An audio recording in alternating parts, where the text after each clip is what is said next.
पन्नगे च सुरेन्द्रे च कौशिके पाद संस्पृशि निर्विशेष मनस्काय श्री वीरस्वामिने नमः।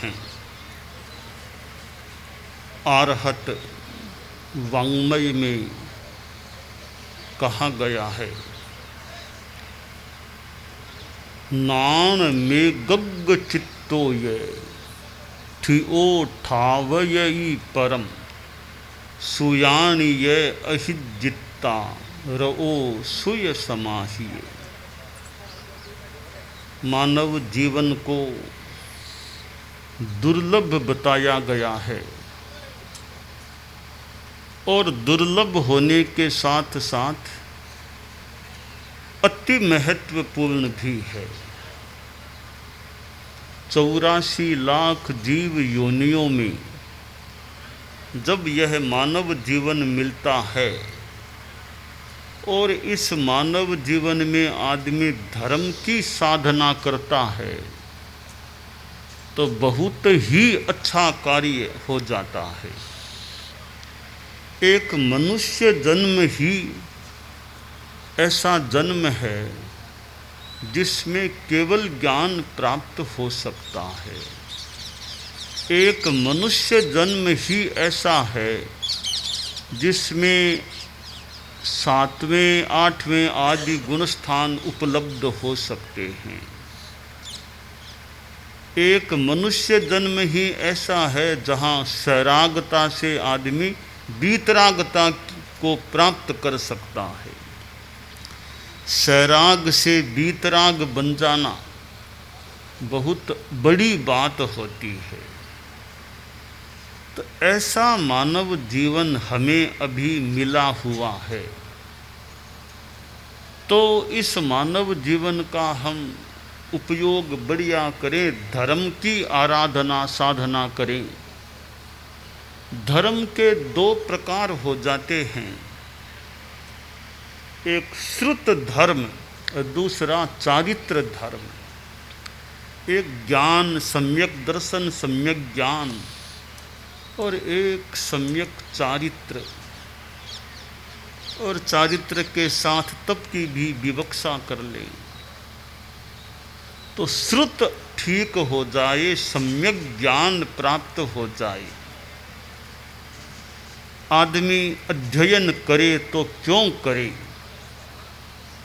अध्ययन का एक उद्देश्य लर्निंग फॉर अर्निंग, कमाई करने की क्षमता प्राप्त करने के लिए अध्ययन करना, यह भी एक उद्देश्य हो सकता है, पर इतना ही उद्देश्य नहीं।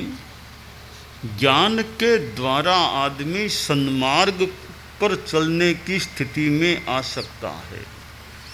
ज्ञान होने पर चित्त की एकाग्रता हो सकती है और ज्ञान प्राप्त कर आदमी दूसरों को भी सन्मार्ग पर लाने का प्रयास कर सकता है। ज्ञान एक पवित्र वस्तु है, निर्मल चीज है, आदमी उसके लिए प्रयास करे। आज कितने विद्यालय हैं, महाविद्यालय भी मिलते हैं और विश्वविद्यालय यूनिवर्सिटीज भी मिलते हैं। कितना ज्ञान के लिए प्रयास हो रहा होगा। जगह जगह शिक्षा संस्थान, उन शिक्षा संस्थानों में अनेक प्रकार की विद्याओं को पढ़ाया जाता होगा, पर एक अध्यात्म विद्या है। अध्यात्म विद्या का भी आदमी ज्ञान करे। मैं कौन हूँ, आत्मा क्या है, परमात्मा, स्वर्ग नरक, पुण्य पाप, कितनी कितनी बातें हमें प्राचीन ग्रंथों में मिलती है। दुनिया में अनेक दर्शन हैं, बौद्ध, नैयायिक, सांख्य, जैन, फिर ये जैमिनीय, चारवाक, वैशेषिक, कई दर्शन हैं। और दर्शनों का अध्ययन करे अनेक सिद्धांतों की जानकारियाँ मिल सकती है, पर ज्ञान में जो सही बातें जानने को मिले और अध्यात्म की बातें मिले वे जीवन में आए। ठीक है, एक साथ सारी अच्छी बातें जीवन में न भी आ पाए तो कुछ कुछ जितना हो सके अच्छी बातों को जीवन में आत्मसात करने का प्रयास हमें करना चाहिए। साधु संत आते हैं, उनके प्रवचन होते हैं, और आजकल तो नए आए तो दूर से भी प्रवचन श्रवण और साथ में दर्शन भी, एक टेलीविज़न में देखे, एक मोबाइल फ़ोन में देखे, एक इतने माध्यम हैं कि दूर बैठे भी श्रवण हो सकता है और उस माध्यम से दर्शन अवलोकन भी हो सकता है। साक्षात सुनने को मिले तो वैसे सुना जा सकता है। कई बार साक्षात में भीड़ भाड़ में बैठना पड़े, जाना पड़े, यंत्र के माध्यम से न भीड़ भाड़ है, आराम से अपना देख लो और सुन लो।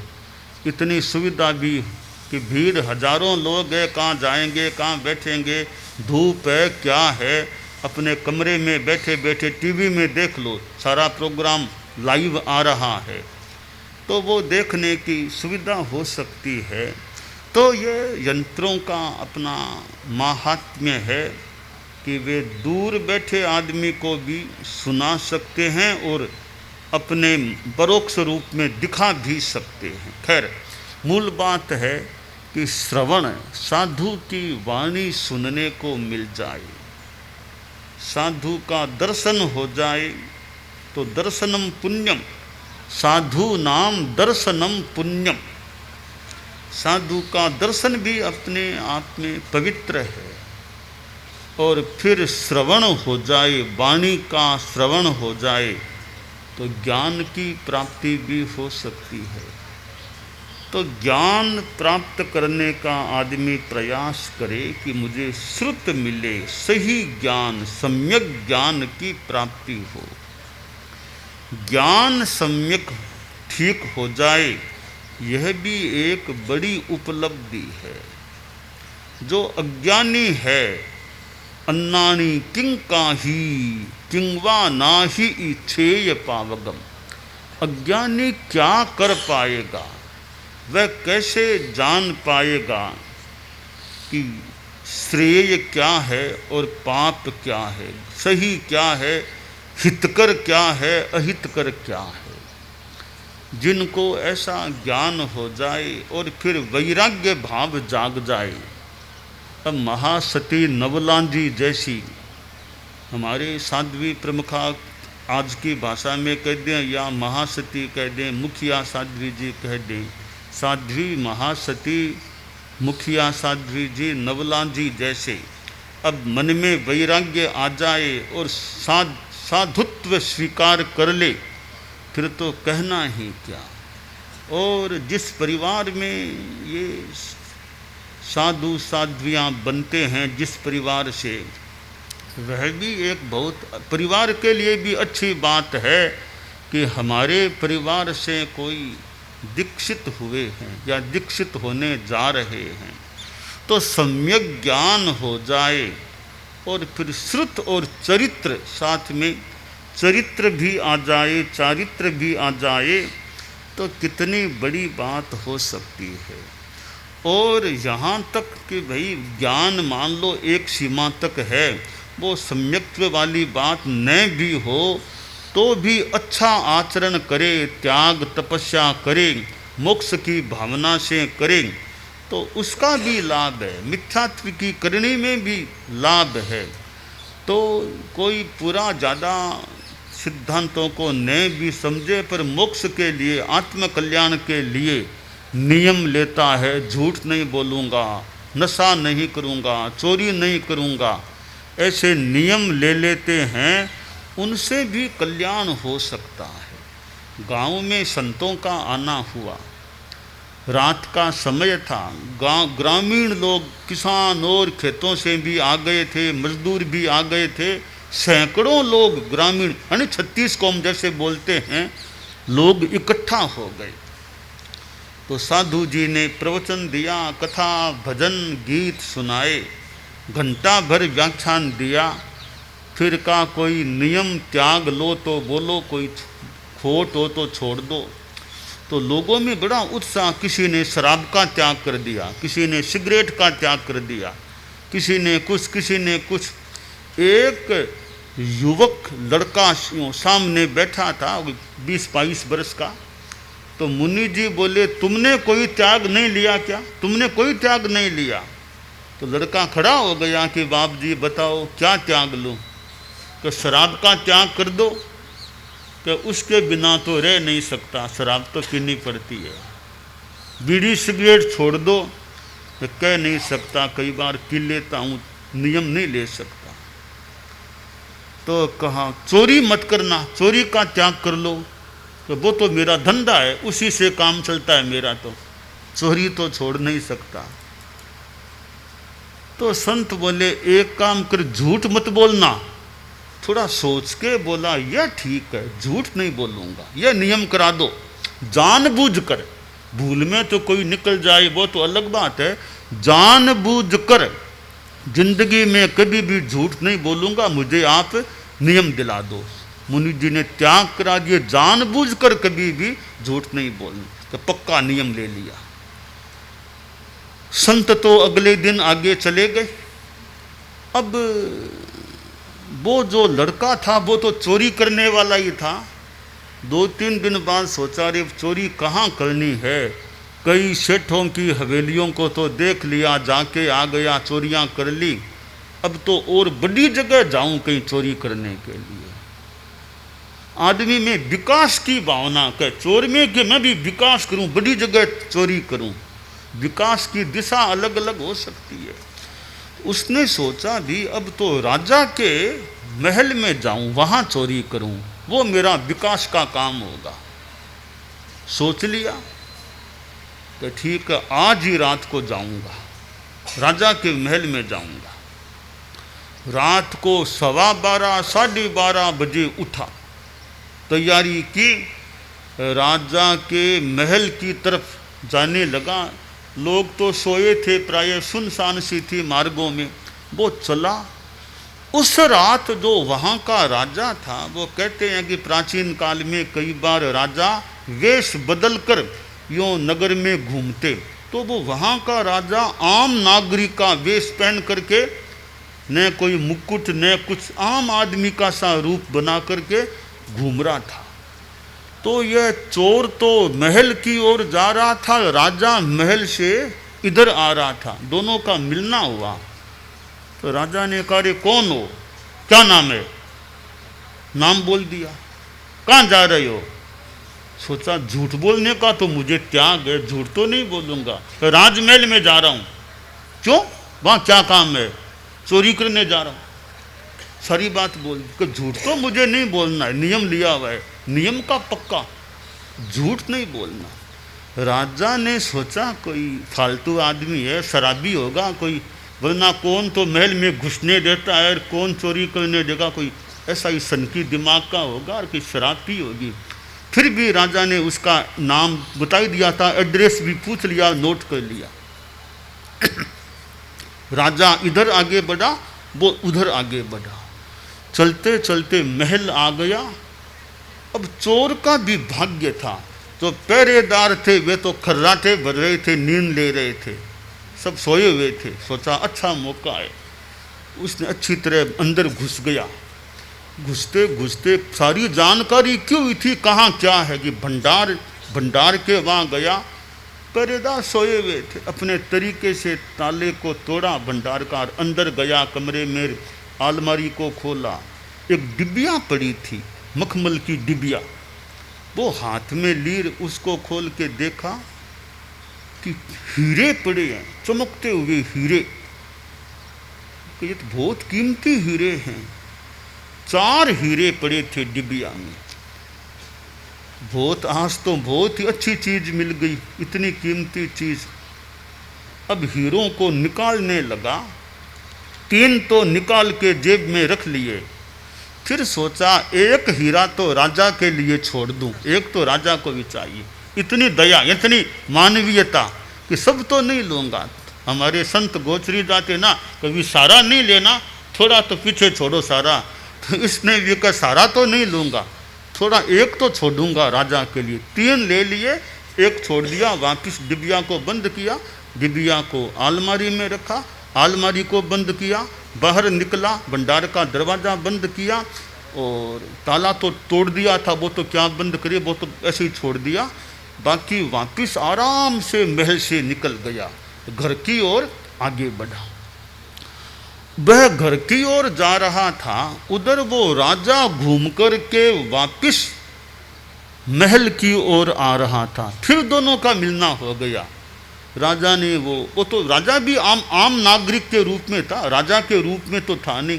अरे कहाँ गए? मैं राजा के महल में गया। क्या किया? चोरी की। क्या चुराया? 3 हीरे। यूँ कह कर फट चला गया। राजा ने सोचा वो ही फालतू आदमी है, शराबी होगा कोई, कौन तो महल में घुसने देता और कौन हीरे दिलेने, कोई खास बात नहीं। फिर भी एड्रेस मेरे पास है ही। अब राजा महल में आकर सो गया और वो अपने घर जाकर सो गया। सुबह राजा उठा, वो सारा अपना नित्य कर्म करके वो दरबार, राज दरबार सभा में बैठा, लोगों से मिलना बात करना। तो वो नगर के आरक्षक और थे वो लोग आए, साथ में मंत्री जी को, राजा का मंत्री था उनको साथ लेकर आए कि महाराज, मंत्री जी से निवेदन करवाया कि महाराज बहुत बड़ा नुकसान हो गया है। तो राजा ने कहा मंत्री जी क्या नुकसान हो गया? कि महाराज भंडार का ताला टूट गया है, रात को चोरी हुई है। क्या गया? नुकसान क्या हुआ? तो वो भंडारी खड़ा का, बोलो भंडारी जी क्या गया? महाराज 4 हीरे जो कुछ दिनों पहले मंगवाए थे विदेश से, चारों गायब, चारों गए। ये हीरों की बात आई तब राजा का दिमाग ठनका। रे वो रात को लड़का मिला, वो कह रहा था 3 हीरे 3 हीरे, हीरे की बात तो सही मिल गई, पर वो तो कह रहा था 3 हीरे। ये भंडारी साहब कह रहे हैं कि चारों हीरे गुम है। खैर उस लड़के को तो बुलवाऊं। पुलिसमैन को कहा जाओ ये एड्रेस है, वहाँ जो इस नाम का लड़का हो उसको लाओ। वो पुलिस के लोग गए उसके घर, वो लड़के का नाम पूछा, ये कि मेरा ही नाम है ये, तो आओ। कहाँ जाना है? राजा के पास। क्यों? हमें पता नहीं, हमें तो इतना सा आदेश है, इस एड्रेस पर जाओ, इस लड़के को लाओ, हम तो ये काम करने आए। चलो चलता हूँ। वो लड़का भी बड़ा निर्भीक था, आ गया राजा के पास, खड़ा हो गया। महाराज राजा ने देखा लड़का है जोरदार, न डरता, एकदम अच्छी तरह खुश मिजाज खड़ा एकदम, नहीं इसको चिंता कोई भी। चिंता क्या करना है? राजा ने कहा रे कल रात में तुम कहीं गए थे क्या? रात में 12-1-2 बजे। हाँ महाराज गया था ना। कहाँ गए थे? महाराज मैं इस महल में ही आया था। इतना साफ बोल रहा है। तो यहाँ क्यों आए थे महल में? कि महाराज चोरी करने आया था मैं तो चोरी की या नहीं? चोरी पूरी कर ली मैंने, तो अच्छी कर ली। क्या चुराया था?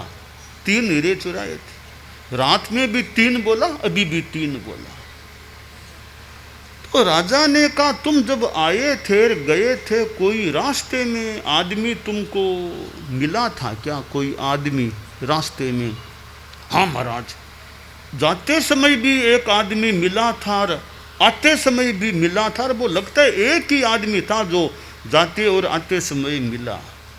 तो राजा ने कहा वो आदमी कौन था जो तुमको मिला था रात में? कौन था? कौन था?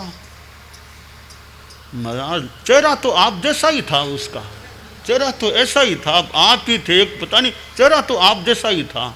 अभी तो आपके वो इतना मुकुट है और है, रात को यह तो कुछ नहीं था आपके, एक सामान्य आप यूँ कपड़े से थे, वो चेहरा तो ऐसा ही था। आप ही मिले हो सकते हैं।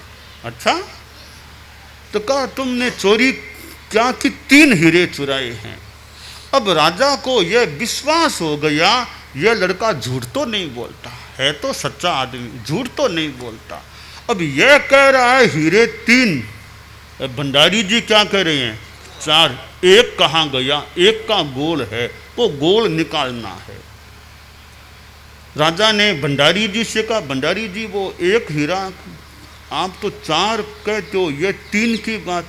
महाराज इसी ने लिए हैं चारों, आप थोड़ा कड़ाई करो, सच बोल देगा, थोड़ी कड़ाई करो, चौथा भी इसी ने लिया है। राजा बोला सच ही सच है, ये झूठ नहीं बोलता, मेरा विश्वास है। बोल चौथा कहाँ गया, बोलो। महाराज इसी को पूछो आप। अरे इसको पूछने की जरूरत नहीं है, अब मुझे विश्वास है, इसने अपने आप कह दिया, बताओ चौथा कहाँ। राजा तो राजा था, तलवार निकाली, तलवार मेरे हाथ, नंगी तलवार हाथ में ले लिए मैंने, सच बोलो चौथा कहाँ गया, वरना अब ये पता नहीं क्या हो जाएगा। तो बोला महाराज चौथा तो मैंने जेब में डाल लिया। अरे भंडारी जी, रक्षक भी भक्षक बन गया। आपको तो भंडार की सुरक्षा का, व्यवस्था का जिम्मा सौंपा था, आपने खुद ने हीरा चुरा लिया। कि महाराज क्या करूं, अक्ल गांव चली गई, चौथा हीरा मैंने ले लिया।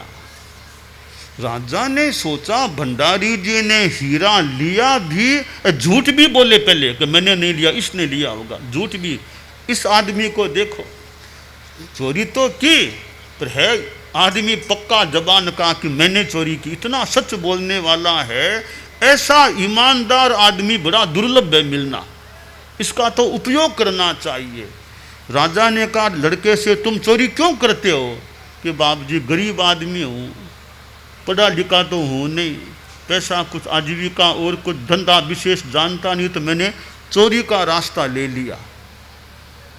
घर में वो पैसा चाहिए, परिवार है, तो कहा अगर तुम्हारे परिवार की सारी व्यवस्था मैं कर दूं फिर चोरी करोगे, फिर मैं चोरी काहे को करूँगा। अगर सारी व्यवस्था आप कर दो परिवार की, मुझे ज़रूरत नहीं चोरी की, आपको तो त्याग कर दूं चोरी का, अगर व्यवस्था हमेशा के लिए आप कर दो तो। राजा ने कहा देख, भंडारी जी से कहा भंडारी जी यहीं और अभी आपको बर्खास्त करता हूँ। लड़के से कहा तुमको अभी से मैं भंडारी के पद पर नियुक्त करता हूँ और पगार कोई कमी नहीं, अच्छी पगार तुमको मिलेगी, परिवार का अच्छी तरह काम चलेगा। उस चोर को तो भंडारी जी का स्थान दे दिया और भंडारी जी को हटा दिया। अब देखिए एक नियम ले लिया कि झूठ नहीं बोलना, तो कहाँ से कहाँ कहाँ चोर था और सामान्य आदमी था, वो आज एक राजमहल में भंडार का अध्यक्ष कह दें, जो भी कोषाध्यक्ष भंडार का देख रेख करने वाला बन गया। तो जीवन में ज्ञान सम्यक और अच्छे नियम आ जाएं। परम पूज्य आचार्य श्री तुलसी ने जो अनुव्रत की बात बताई, ये अनुव्रत के दो छोटे नियम हैं, छोटे, ऐसा ही चोरी नहीं करना, वो नहीं करना। तो एक लड़के ने झूठ बोलने का त्याग किया, चोरी का त्याग नहीं किया था, फिर भी कहाँ से कहाँ पहुँच गया। तो जीवन में अच्छे अच्छे नियम रहें तो आदमी का ये अनुव्रत के और के छोटे छोटे नियम आ जाएं तो जीवन अच्छा बन सकता है। तो आज हम गुड़ा राम सिंह गुड़ा आए हैं। राम सिंह गुड़ा भी हमारे यूँ नाम में और में, पहले तो चौमासे भी राम सिंह गुड़ा में बहुत पहले, तो आजकल चौमासे नहीं होते हैं बहुत वर्षों से, तो प्राचीन काल में तो चतुर्मास का क्षेत्र भी रहा ही होगा। और जहाँ से हमें चारित्रात्माएँ और बैरागण भी मिली है, तो राम सिंह गुड़ा से चतुर्मास हुए हैं।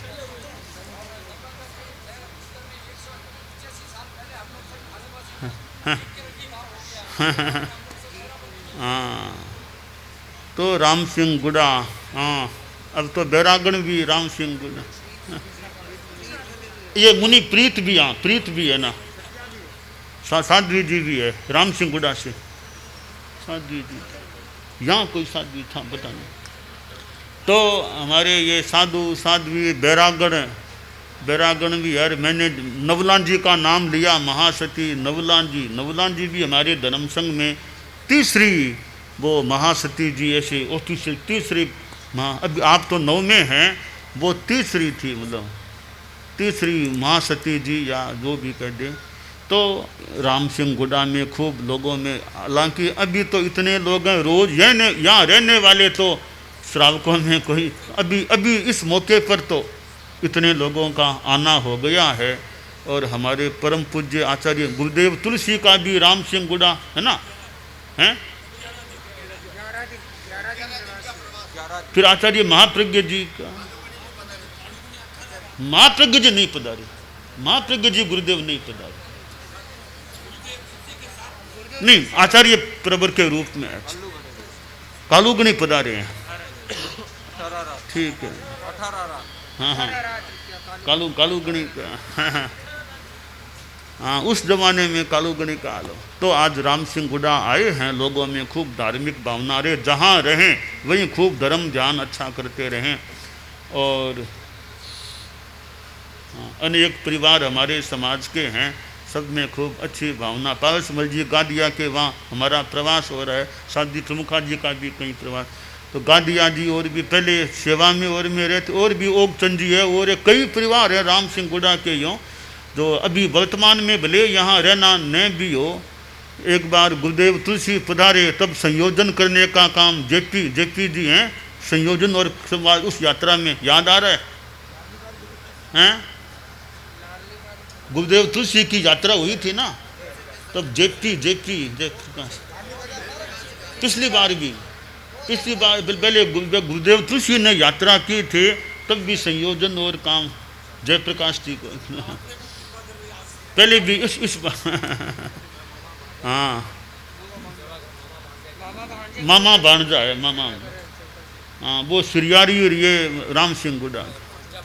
हाँ, प्यारी बाई का जो संथारा हुआ था बहुत ही विशिष्ट संथारा। एक प्यारी बाई आई, वो सेवा में और यहाँ थी, तो कहा मेरा पहले से नियम लिया हुआ है कि इतनी उम्र के बाद वो संथारे का, तो परिवार के लोग भी अब क्या करें, पहले बहुत पहले नियम ले लिया, स्वास्थ्य वैसे मोटा मोटी मतलब ठीक है, तो क्या करें, तो भी क्या करें, नियम ले लिया, वो तो निभाना ही धर्म का नियम है। उन्होंने संथारा लिया, संथारा भी यूँ अच्छा, इतना लंबा संथारा, अरे मतलब एक पहले से लिए हुए नियम के आधार पर संथारा करके गजब का सा काम एक वो संथारे का हुआ था। प्यारी बाई का सेवा में रहती थी पहले यूँ, हाँ सेवा में रहती थी। पारसमल जी प्यारी बाई सेवा में रहते थे, चौमासे मिल सेवा और करते, तो वो तो संथारा किया तो भी यहाँ एकदम ठीक यूँ मोटा मोटी ठीक लग रहे थे संथारा। यूँ यहाँ से गए संथारा तो पिछ, हाँ चल, हाँ पीछे परिवार में भी खूब अच्छा रहे, हाँ ठीक है। हाँ, दानान सिद्धम अभयपयाणम सच्चे सुया अनवज्जम वयंती तवे सुया उत्तम बंभचेरम लोगुत्तमे समणेनाय पुत्ते।